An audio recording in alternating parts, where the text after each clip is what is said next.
石破茂君215票であります。 일본의 집권 여당인 자유민주당의 이시바 시게루 총재가 102대 일본 총리로 취임했습니다. 何よりも第一に国民の皆様方に納得していただき共感していただける共感と納得の政治をまっすぐ進めてまいります。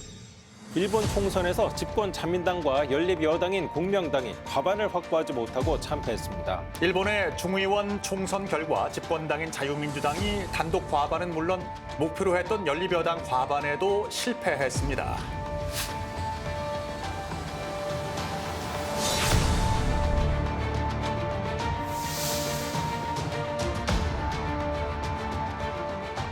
非常に厳しいご審判をいただいているというふうに認識をいたしております。それをもう謙虚に厳粛に受け止まらねばならないことだと思います。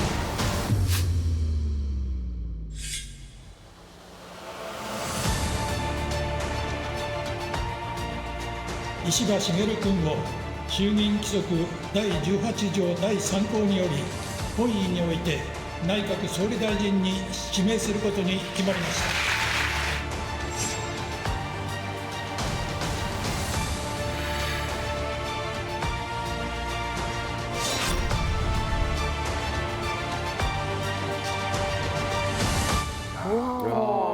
순식간에 102대 총리에서 103대 총리까지 다 지금 했어요. 8일 했는데 한 번 잘린 거라고 봐야 되지 않을까 이 정도면은. 위험했네. 근데 이게 재밌네. 여기는 했다가 해산시키고 여기가 다시 선출시키고 막 왔다 갔다 하니까 이 상태면은 자칫했으면 이번에 이시바 총리가 거의 최단기 명예를 안을 수도 있었겠네. 불명예를. 진짜.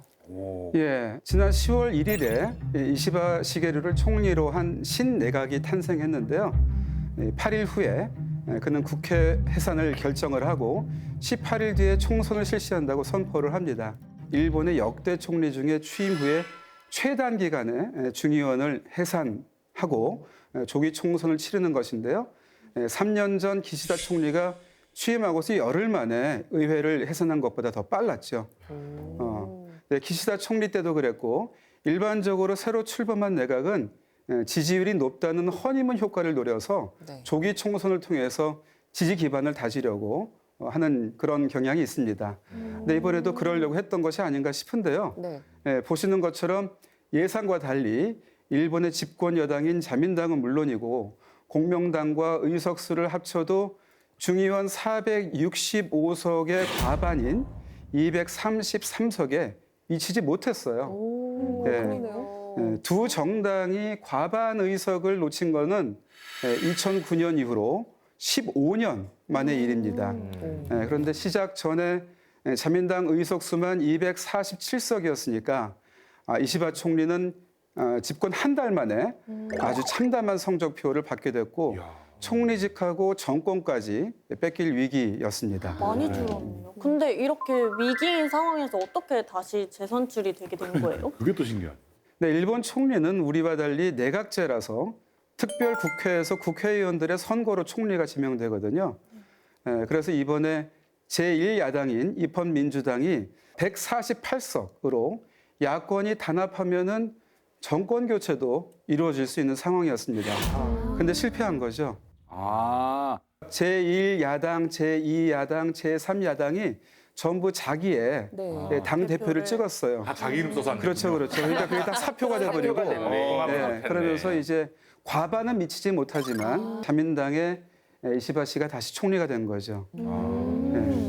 근데 다행히 재신임을 얻긴 했지만 그 기존의 자민당 의석수가 과반을 넘었는데 왜 무리해가지고 이시바 총리는 서둘러서 총선을 다시 한 걸까요? 그러게요. 네, 좀 이상하죠. 네, 그 얘기를 하기 전에 질문 하나 드려볼게요. 기시다 일본 정총리가 왜 재선을 포기하고 3년 만에 총리직에서 물러났을까요?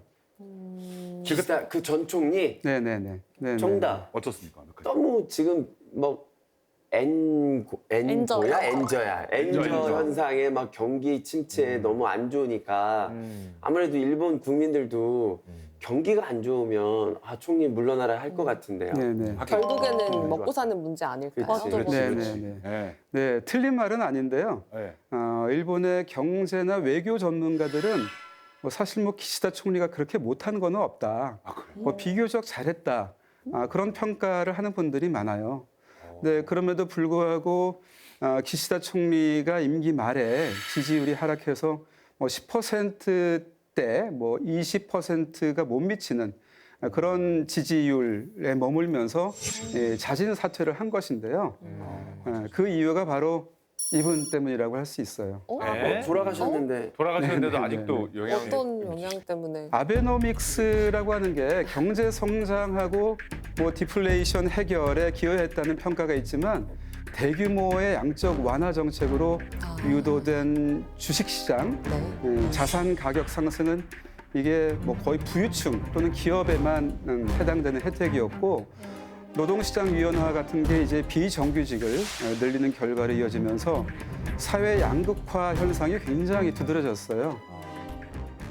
근데 아베 전 총리는 이제 장기 집권을 하면서 이거를 덮고 있었는데 뒤늦게 문제들이 분출되면서 기시다 총리가 이걸 해결해야 되는 그런 책임을 지게 된 거죠. 근데 이제 그 과정에서 기시다 총리가 내놓은 정책들이 전 시대하고 이렇게 그렇게 큰 차별성을 보이지 못하는 상황이 됐고 그러면서 국민들이 의구심을 갖게 된 거예요. 그리고 거기에 더해가지고 통일교하고의 유착 관계도 드러나고 거기에 이제 결정적으로 정치 자금 문제가 터진 겁니다. 집권 자민당 최대 파벌인 아베파 의원들의 비자금 조성 혐의를 포착해 본격적인 수사에 들어갔습니다. 일본 집권 여당이 비자금 사건으로 시끄러워졌습니다. 자민당이 정치 자금을 모으기 위해서 파티를 열고 초대권을 판매를 하는데 아베파 등의 일부 의원들이 할당량 이상의 파티권을 팔고 그 돈을 비자금으로 쓴 사실이 밝혀진 거예요. 그래서 이 문제에 연루된 의원이 기시다 총리를 포함해서 아베파 소속 의원이 약 80명 정도 됐어요. 많이 이에 대한 그래서 이에 대한 처리가 미진하다는 그런 비판이 거세게 일어났고 국민의 신뢰를 잃어가는 상황이 된 거죠. 그래서 기시다 총리가 자민당 쇄신을 위한 첫걸음으로 자진 사퇴를 한 거예요. 내가 나가겠다. 자진 사퇴를 하는 건 사실 우리 정치권에는 잘 없는 모습이어서 그런 부분은 좀 평가를 할 만한 건가요? 어떤 의미에서는 굉장히 초강수를 쓴 겁니다. 자민당의 기사 회생을 위해서요. 스스로 그런 모습을 보였던 겁니다. 근데 이런 상황이니까 기시다 총리는 지지율이 낮은 자민당에 그나마 유리한 시기가 새 내각 출범으로 국민 기대가 큰 상황이라고 보고 조기 총선을 하겠다고 한 겁니다. 쫙 새로 바꾸겠습니다 이런 느낌으로. 네, 그렇지만은 국민들의 신뢰를 회복하기에는 역부족이었고 이게 고스란히 총선 결과로 이어진 겁니다. 쌤 말씀만 들어보니까 약간 이시바 총리가 그 상황을 오판한 게 아닌가라는 생각도 약간 들고요. 그리고 기본적으로 저 이시바라는 새로운 인물이 우리는 좀 생소하거든요. 자민당 내에서도 그렇게까지 알려졌던 인물은 아닌 것 같은데 이게 어떻게 또 기시다 이후로 총리까지 된 건가요? 자민당이 지지율이 낮을 때 좀 가끔 이런 행동을 하는데요. 이른바 유사 정권 교체를 시도한 겁니다. 유사 정권 교체. 집권 정당 안에서 대안 세력을 내세우는 걸로 해서 마치 정권이 교체된 것 같은 효과를 보여주는 거죠. 그래서 자민당이 돈과 파벌 정치의 원흉으로 지목된 아베파에서 가장 멀리 스탠스를 두고 있던 인물로 이시바 시게루를 내세운 겁니다. 멀리 있는 인물. 관계 없는 사람을 오히려. 정치인으로 어떤 인물인지 굉장히 궁금합니다. 아까 코스프레도 하고 어떤 분입니까? 이시바 총리는 도토리현 여기에서 29세의 나이로 최연소 중의원에 당선된 후에 40년 이상 자신의 지역구를 지켜온 12선의 원로급 정치가입니다. 12선이요? 12선이요? 와, 저 정도면 은퇴해야 되는 거 아니에요?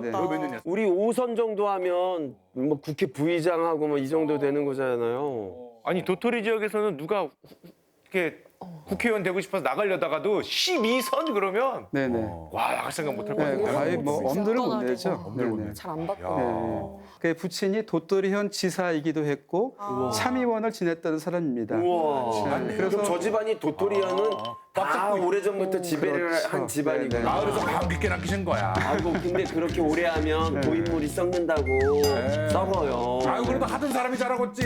이렇게 빨리 잘해. 연예계생활 가장 오래 하지. 아 연예계 생활 오래 하셨다고요? 네, 그런 의미에서 뭐 일본 정치의 하나의 특징이라고 하는 그 전형적인 세습 정치인이라고도 볼 수 있어요. 근데 그가 정계에 발을 들인 데에는 부친이 돌아가신 후에 부친의 절친이었던 다나카 전 총리의 역할이 컸다고 합니다.